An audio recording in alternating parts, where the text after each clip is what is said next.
ओम नमो भगवते वासुदेवाय नमः। स्वागत है आप सभी का आपके अपने YouTube चैनल उपासना की उपासना में। आज की वीडियो में आप सुनेंगे पुरुषोत्तम मास महात्म्य के 30वें अध्याय की कथा। इस कथा में नारद जी बोले, हे तपोनिधे, तुमने पहले पतिव्रता स्त्री की प्रशंसा की है, अब आप उनके सब लक्षणों को मुझसे कहिए। सूत जी बोले, हे पृथ्वी के देवता ब्राह्मणों, इस प्रकार नारद मुनि के पूछने पर स्वयं प्राचीन मुनि नारायण ने पतिव्रता स्त्री के लक्षणों को कहा। हे नारद, सुनो, मैं पतिव्रताओं के उत्तम व्रत को कहता हूँ। पति कुरूप हो, कटु व्यवहार वाला हो अथवा स्वरूपवान हो, रोगी हो, पिशाच हो, क्रोधी हो, मद्यपान करने वाला हो, मूर्ख हो, मूक हो, अंधा हो अथवा बधिर हो, भयंकर हो, दरिद्र हो, कृपण हो, निंदित हो, दीन हो, अन्य स्त्रियों में आसक्त हो, परंतु सती स्त्री सदा वाणी, शरीर, कर्म से पति को अपना देवता मानती है और देवता के समान उनका पूजन करती है। कभी भी स्त्री पति के साथ कठोर व्यवहार नहीं करती। बाला हो, युवती हो अथवा वृद्धा हो, परंतु स्त्री स्वतंत्रता पूर्वक अपने गृह में भी कुछ कार्य नहीं करती। अहंकार और काम क्रोध का सदा त्याग करती है। पति के मन को सदा प्रसन्न करती रहे और दूसरे के मन को कभी भी प्रसन्न नहीं करे। जो स्त्री दूसरे पुरुष से कामना सहित देखी जाने पर, प्रिय वचनों से प्रलोभन देने पर अथवा जन समुदाय में स्पर्श होने पर विकार को नहीं प्राप्त होती है, तो स्त्रियों के शरीर में जितने रोम होते हैं उतने 1000 वर्ष तक वह स्त्री स्वर्ग में वास करती है। दूसरे पुरुष के धन के लोभ देने पर जो स्त्री पर पुरुष का मन वचन कर्म से सेवन नहीं करती है, तो वह स्त्री लोक में भूषण और सती कही गई है। दूती के प्रार्थना करने पर भी, बलपूर्वक पकड़ी जाने पर भी, वस्त्र आभूषण आदि से आच्छादित होने पर भी जो स्त्री अन्य पुरुष की सेवा नहीं करती है, तो वह सती कही जाती है। जो दूसरों से देखे जाने पर भी नहीं देखती है और हंसाई जाने पर भी हंसती नहीं है, बात करने पर बोलती नहीं है, वह उत्तम लक्षण वाली पतिव्रता स्त्री है। रूप यौवन से युक्त और गाने नाचने में होशियार होने पर भी अपने अनुरूप पुरुष को देखकर विकार को नहीं प्राप्त करती है, वह स्त्री सती है। सुरूपवान, जवान, मनोहर, कामनियों का प्रिय ऐसे पर पुरुष के मिलने पर भी जो स्त्री इच्छा नहीं करती है, तो वह महासती कही गई है। पतिव्रताओं को पति के सिवाय दूसरा देवता, मनुष्य, गंधर्व भी प्रिय नहीं होता है। इसलिए स्त्री अपने पति का अप्रिय कभी नहीं करे। जो पति के भोजन करने पर भोजन करती है, दुखित होने पर दुखी होती है, प्रसन्न होने पर प्रसन्न होती है, परदेश जाने पर मैले वस्त्र को पहनती है, जो पति के सो जाने पर सोती है और पहले जागती है, जो दूसरे को चित्त से नहीं चाहती है, वह पतिव्रता स्त्री है। सास ससुर में भक्ति करती है और विशेष करके पति में भक्ति करती है। धर्म कार्य में अनुकूल रहती है, धन संचय में अनुकूल, ग्रह के कार्य में प्रतिदिन तत्पर रहने वाली है। खेत में, वन में, ग्राम से पति के आने पर स्त्री उठकर आसन और जल देकर प्रसन्न करे। नित्य प्रसन्न मुख रहे, समय पर भोजन दे, भोजन करते समय कभी भी खराब वाणी नहीं कहे। गृह में प्रधान स्त्री सदा आसन, भोजन, दान, सम्मान, प्रिय भाषण में तत्पर रहे। ग्रह के खर्च के लिए स्वामी ने जो धन दिया है, उससे घर के कार्य को करके बुद्धिपूर्वक कुछ बचा लेना चाहिए। दान के लिए दिए हुए धन में से लोभ करके कुछ कोर कसर नहीं करे और बिना पति की आज्ञा के अपने बंधुओं को धन नहीं दे। दूसरे के साथ बातचीत, असंतोष, दूसरे पुरुष के व्यापार की बातचीत, अत्यंत हंसना, अत्यंत रोष और क्रोध को पतिव्रता स्त्री छोड़ दे। पति जिस वस्तु का पान नहीं करता, जिस वस्तु को खाता नहीं है, जिस वस्तु का भोजन नहीं करता, उन सब वस्तुओं का पतिव्रता स्त्री भी त्याग करे। तेल लगाना, स्नान, शरीर में उपटन लगाना, दांतों की शुद्धि पतिव्रता स्त्री पति की प्रसन्नता के लिए करे। हे मुनि, त्रेता युग में स्त्रियों को प्रतिमास रजोदर्शन होता है। उस दिन से 3 दिन त्याग कर गृह कार्य के लिए शुद्ध होती हैं। प्रथम दिन चांडाली, दूसरे दिन ब्रह्मघातनी, तीसरे दिन रजकी, चौथे दिन शुद्ध होती हैं। स्नान, शौच, गाना, रोदन, हंसना, सवारी पर चढ़ना, मालिश, स्त्रियों के साथ जुआ खेलना, चंदनादि लगाना, विशेष करके दिन में शयन, दातून करना, मानसिक अथवा वाचिक मैथुन करना, देवता का पूजन करना, देवताओं को नमस्कार, रजस्वला स्त्री ना करें। रजस्वला का स्पर्श और उसके साथ बातचीत नहीं करें। रजस्वला 3 रात तक अपने मुख को नहीं देखें। जब तक शुद्धि स्नान नहीं करें तब तक अपने वचनों को नहीं सुनाएं। रजस्वला स्त्री स्नान कर दूसरे पुरुष को नहीं देखें। सूर्य नारायण को देखें, उसके बाद पंचगव्य का पान करें। अपनी शुद्धि के लिए केवल पंचगव्य अथवा दूध का पान करें। श्रेष्ठ स्त्री कहे हुए नियम में स्थित रहें। यदि स्त्री गर्भवती हो जाए तो नियम में तत्पर रहें। वस्त्र, आभूषण, अलंकार आदि से अलंकृत रहें और पति के प्रिय करने में यत्नपूर्वक तत्पर रहें। प्रसन्न मुख रहें, अपने धर्म में तत्पर रहें और शुद्ध रहें। अपनी रक्षा कर विभूषित रहें और वास्तु पूजन में तत्पर रहें। खराब स्त्रियों के साथ बातचीत ना करें। सूप की हवा शरीर में नहीं लगे। मृत वत्सा आदि का संसर्ग, दूसरे के यहाँ भोजन गर्भवती स्त्री ना करे। भद्दी चीज को ना देखें, भयंकर कथा को ना सुने, गरिष्ठ और अत्यंत उष्ण भोजन ना करें और अजीर्ण ना हो ऐसा भोजन ना करें। इस विधि से रहने पर पतिव्रता स्त्री श्रेष्ठ पुत्र को प्राप्त करती है, अन्यथा गर्भ गिर जाता है अथवा स्तंभन हो जाता है। अपने गुणों से हीन दूसरी सौत की निंदा ना करें, ईर्ष्या और राग में मन ना लगाएं। सौत स्त्री परस्पर में अप्रिय वचन नहीं कहें, दूसरे के नाम का गान न करें और दूसरे की प्रशंसा न करें।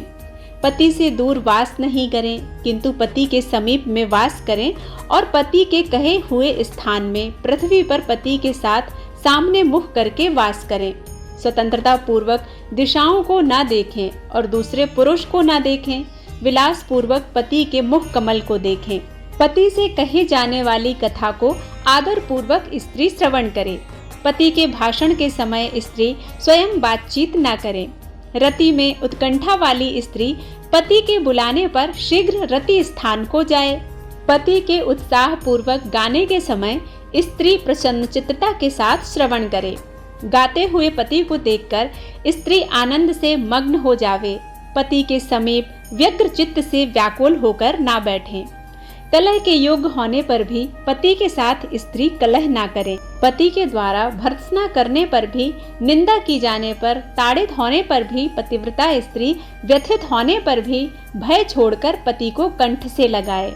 ऊंचे स्वर से रुदन ना करे और पति को कोसे नहीं। स्त्री अपने घर से भागकर बाहर न जाए।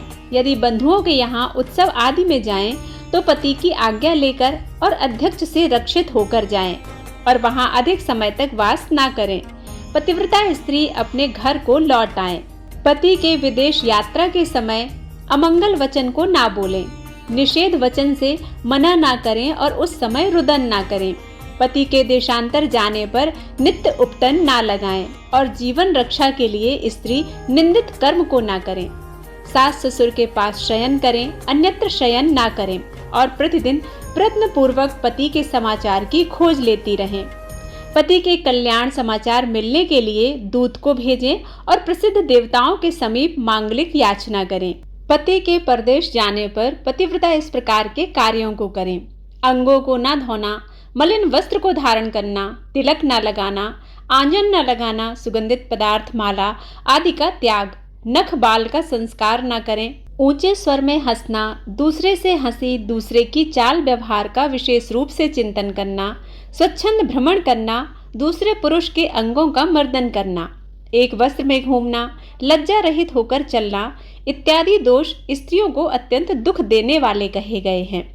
गृह में कार्यों को करके हल्दी लेपन से और शुद्ध जल से शरीर को शुद्ध कर स्वच्छ श्रृंगार करें। खिले हुए कमल के समान प्रसन्न मुख होकर पति के समीप जाएं। स्त्री के इस व्यवहार से युक्त और मन वचन शरीर से युक्त स्त्री पति से बुलाई जाने पर गृह के कार्यों को छोड़कर शीघ्र पति के पास जाए और कहे कि हे स्वामी, किस लिए बुलाया है, कृपा पूर्वक कहें। द्वार पर अधिक समय तक खड़ी ना हो, द्वार का सेवन ना करें, स्वामी से मिली हुई चीज दूसरे को कभी ना दें, पति के उच्छिष्ट मीठा अन्न फल आदि को यह महाप्रसाद है, यह कहकर निरंतर प्रसन्न रहें। सुख से सोएं, सुख से बैठें, स्वेच्छा से रमण करते हुए और आतुर कार्यों में पति को नहीं उठाएं। अकेले कहीं ना जाएं, नग्न होकर स्नान न करें। पति से द्वेष करने वाली स्त्री को पतिव्रता न समझें। ओखली, मूसल, झाड़ू, पत्थर, यंत्र, देहली पर पतिव्रता कभी भी ना बैठें। तीर्थ में स्नान की इच्छा करने वाली स्त्री पति के चरण जल को पीवे। स्त्री के लिए शंकर से भी अथवा विष्णु भगवान से भी अधिक पति ही कहा गया है। जो स्त्री पति का वचन ना मानकर व्रत उपवास नियमों को करती है, वह पति के आयुष्य का हरण करती है और मरने के बाद नरक को जाती है। किसी कार्य के लिए कहीं जाने पर जो स्त्री क्रोध कर पति के प्रति जवाब देती है, वह ग्राम में कुतिया होती है और निर्जन वन में सयारनी होती है। स्त्रियों के लिए एक ही उत्तम नियम कहा गया है कि स्त्री सदा पति के चरणों का पूजन करके भोजन करे। जो स्त्री पति का त्याग कर अकेली मिठाई खाती है, वह वृक्ष के खोंडरे में सोने वाली क्रूर उलूकी होती है। जो स्त्री पति का त्याग कर अकेली एकांत में फिरती है, वह ग्राम में सुकरी होती है अथवा अपनी विष्टा को खाने वाली गोह होती है। जो स्त्री पति को हुंकार कहकर अप्रिय वचन बोलती है, वह मूक अवश्य होती है। जो अपनी सौत के साथ सदा ईर्ष्या करती है, वह दूसरे जन्म में दुर्भागा होती है। जो स्त्री पति की दृष्टि बचाकर किसी दूसरे पुरुष को देखती है, वह कानी होती है अथवा विमुखी और कुरूपा होती है। जो स्त्री पति को बाहर से आया हुआ देखकर जल्दी से जल, आसन, तांबूल, व्यंजन और पैर को दबाती है और अत्यंत प्रिय वचनों से पति की सेवा करती है, वह स्त्री पतिव्रताओं में शिरोरत्न के समान स्थित होती है। पति देवता है, पति गुरु है, पति धर्म तीर्थ व्रत है। इसलिए सबका त्याग कर एक पति का ही पूजन करें। आशीर्वाद को देने वाली एक माता को छोड़कर दूसरी स्त्री के आशीर्वाद को भी सर्प के समान त्याग दें। ब्राह्मण लोग विवाह के समय कन्या से इस प्रकार कहलाते हैं कि पति के जीवित तथा मृत दशा में सहचारिणी हो। इसलिए अपनी छाया के समान पति का अनुगमन करना चाहिए। इस प्रकार पतिव्रता स्त्री को भक्ति से सदा पति के अनुकूल होकर रहना चाहिए। जिस प्रकार सर्प को पकड़ने वाला बलपूर्वक बिल से सर्प को निकाल लेता है, उसी प्रकार सती स्त्री यमदूतों से छुड़ाकर पति को स्वर्ग ले जाती है। यमराज के दूत दूर से ही पतिव्रता स्त्री को देखकर पाप कर्म करने वाले भी उसके पतित पति को छोड़कर भाग जाते हैं। जितनी अपने शरीर में रोम की संख्या है, उतने 10 कोटि वर्ष पर्यंत पतिव्रता स्त्री पति के साथ रमण करती हुई स्वर्ग सुख को भोगती है। विधवा स्त्री सर्वदा सिर के बालों को मुड़ा दे, एक बार भोजन करे, कभी भी दूसरी बार भोजन नहीं करे। खाट पर सोने वाली विधवा स्त्री अपने पति को नीचे गिरा देती है, इसलिए पति के सुख के लिए पृथ्वी पर सोवे। अंगों में उपटन नहीं लगाए, तांबूल को न खाएं, सुगंध का सेवन विधवा न करें। प्रतिदिन कुष्ठ, तिल, जल से पति का तर्पण करें और पति के पिता का तथा उनके पिता का नाम गोत्र कहकर तर्पण करें। सदा श्वेत वस्त्र धारण करें, ऐसा न करने से रौरव नरक को जाती हैं। इस प्रकार नियमों से युक्त विधवा स्त्री पतिव्रता है। श्री नारायण जी बोले, लोकों में तथा देवताओं में पति के समान कोई देवता नहीं है। जब पति प्रसन्न होते हैं तो समस्त मनोरथों को प्राप्त करती हैं। यदि पति कुपित होते हैं तो समस्त कामनाएं नष्ट हो जाती हैं। उस पति से संतान, विविध प्रकार के भोग, शैया, आसन, अद्भुत प्रकार के भोजन, वस्त्रमाला, सुगंधित पदार्थ और इस लोक तथा स्वर्ग लोक में विविध प्रकार के यश मिलते हैं। श्री सूत जी बोले, हे विप्रो, नारद मुनि इस प्रकार पतिव्रता के धर्म को सुनकर कुछ पूछने की इच्छा से पुरातन नारायण मुनि से बोले। नारद जी बोले, हे बद्रीपते, आपने समस्त दानों के अधिक फल को देने वाला कांसा का संपुट का दान कहा है, इसे स्पष्ट करके मुझसे कहिए। श्री नारायण बोले, हे ब्राह्मण, प्रथम एक समय पार्वती ने इस व्रत को किया था। उस समय श्री महादेव जी से पूछा कि हे महादेव जी, इस व्रत में उत्तम दान क्या देना चाहिए, जिसके देने से मेरा पूरा पुरुषोत्तम मास का व्रत संपूर्ण हो जाए। हे दया सिंधु, समस्त प्राणियों के कल्याण के लिए उस दान को मेरे लिए कहिए। पार्वती जी की वाणी को सुनकर शंभु ने श्री पुरुषोत्तम भगवान का ध्यान करते हुए मन में इस बात का विचार कर समस्त लोक के हित को चाहने वाली उमा से कहा। श्री महादेव जी बोले, हे अपर्णे, श्री पुरुषोत्तम मास में व्रत विधि को पूर्ण करने के योग वेद में कहीं पर भी कोई दान नहीं है। हे गिरिसुते, जो उत्तम दान कहे हैं वे सब श्री कृष्ण के प्रिय पुरुषोत्तम मास में गौड़ हो गए हैं। हे सुंदरी, कहीं भी ऐसा दान नहीं है जिसको श्री पुरुषोत्तम मास में करने से तुम्हारा व्रत पूर्ण हो। हे आंगने, इस पुरुषोत्तम मास व्रत की पूर्ति के लिए संपुटाकार ब्रह्मांड का दान है, उसको देना चाहिए। हे वरान्य, वह दान किसी से देने योग्य नहीं है। इस ब्रह्मांड के बदले में कांसे का संपुट बनाकर, हे प्रिय, उसके भीतर प्रसन्नता से 30 मालपुआ रखकर 7 तंतु से बांधकर विधि पूर्वक पूजन करके व्रत पूर्ति के लिए विद्वान ब्राह्मण को दें। यदि विभव हो तो 30 संपुट दें। धूर्जटी भगवान के उपकारक और सुंदर वचन को सुनकर पार्वती प्रसन्न हो गई। हे नारद, पार्वती 30 कांसे के संपुट को विद्वान ब्राह्मणों को देकर तथा व्रत विधि को पूर्ण कर अत्यंत प्रसन्न हुई। सूत जी बोले, हे विप्रलोक, इस प्रकार नारद मुनि नारायण की वाणी सुनकर अत्यंत तृप्त होकर बारंबार नमस्कार कर पुनः बोले। नारद मुनि बोले, सब साधनों से श्रेष्ठ यह पुरुषोत्तम मास है। इसका उत्तम महात्म सुनकर मुझे ऐसा निश्चय हो रहा है कि केवल भक्ति पूर्वक श्रवण करने से भी मनुष्यों के महान पापों का क्षय हो जाता है, तो श्रद्धा और विधि से करने वालों का फिर कहना ही क्या है। ऐसा मेरा मत है। इसके बाद मुझसे सुनने को कुछ भी शेष नहीं रहा है, क्योंकि अमृत से तृप्त मनुष्य दूसरे जल की इच्छा नहीं करता है। सूत जी बोले, मुनि श्रेष्ठ विप्र नारद जी इस प्रकार कहकर चुप हो गए और प्राचीन मुनि नारायण के श्रेष्ठ चरण कमल को नमस्कार किया। जो प्राणी इस भारत वर्ष में जन्म को प्राप्त कर उत्तम श्री पुरुषोत्तम मास का सेवन नहीं करते हैं, न श्रवण करते हैं, वे मनुष्य ग्रह में आसक्त रहने वाले मनुष्यों से अधम हैं। इस संसार में जन्म और मरण को प्राप्त होते हैं और जन्म जन्म में पुत्र मित्र स्त्री श्रेष्ठ जन के वियोग से दुख के भागी होते हैं। हे द्विजश्रेष्ठ, इस पुरुषोत्तम मास में असत शास्त्रों को नहीं कहें, दूसरे की सैया पर शयन ना करें, कभी असत्य बातचीत ना करें, कभी दूसरे की निंदा ना करें, पराये अन्न को खाएं नहीं और दूसरे की क्रिया को नहीं करें। शठता त्याग कर ब्राह्मण को दान दें। धन रहने पर शठता करने वाला रौरव नरक को जाता है। प्रतिदिन ब्राह्मण को भोजन दें और व्रत करने वाला दिन के 4 बजने पर भोजन करे। ये पुरुष धन्य हैं जो इस लोक में भक्ति और विधान से प्रेम पूर्वक पुरुषोत्तम भगवान का नित्य पूजन करते हैं। इंद्रद्युम्न, शतधुम्न, यौवनाक्ष और भागीरथ राजा पुरुषोत्तम मास का आराधन कर भगवान के समीप चले गए। इसलिए समस्त साधनों में श्रेष्ठ, समस्त अर्थदायक पुरुषोत्तम भगवान का सब तरह से सेवन करना चाहिए। गोवर्धनधारी, गोप स्वरूप, गोपाल, गोकुल के उत्सव स्वरूप, ईश्वर गोपिकाओं के प्रिय गोविंद भगवान को मैं नमस्कार करता हूँ। प्रथम कौंडिल्य ऋषि ने इस मंत्र को बार बार कहा कि जो इस मंत्र का भक्ति से जप करता हुआ पुरुषोत्तम मास को व्यतीत करता है, वह पुरुषोत्तम भगवान को प्राप्त करता है। नवीन मेघ के समान श्याम, 2 भुज वाले मुरलीधर, शोभामान पीतवस्त्रधारी सुंदर राधिका के सहित पुरुषोत्तम भगवान का ध्यान करें। पुरुषोत्तम भगवान का ध्यान और पूजन करता हुआ पुरुषोत्तम मास को व्यतीत करे। इस प्रकार जो मनुष्य भक्ति से व्रत करता है वह अपने समस्त अभिष्ट को प्राप्त करता है। हे तपोधन, यह गुप्त से भी गुप्त व्रत जिस किसी को नहीं करना चाहिए, मैंने भी किसी के सामने नहीं कहा है।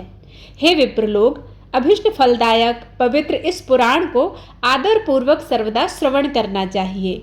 एक श्लोक मात्र से श्रवण करने पर मनुष्यों के समस्त पाप नष्ट हो जाते हैं। हे मुनिश्रेष्ठ, गंगादि समस्त तीर्थों में स्नान से जो फल मिलता है, वह फल पुरुषोत्तम भगवान के महात्म के श्रवण से मिलता है। ब्राह्मण ब्रह्म तेज वाला, क्षत्रिय पृथ्वी पर मालिक, वैश्य धन का मालिक होता है और शूद्र श्रेष्ठ हो जाता है।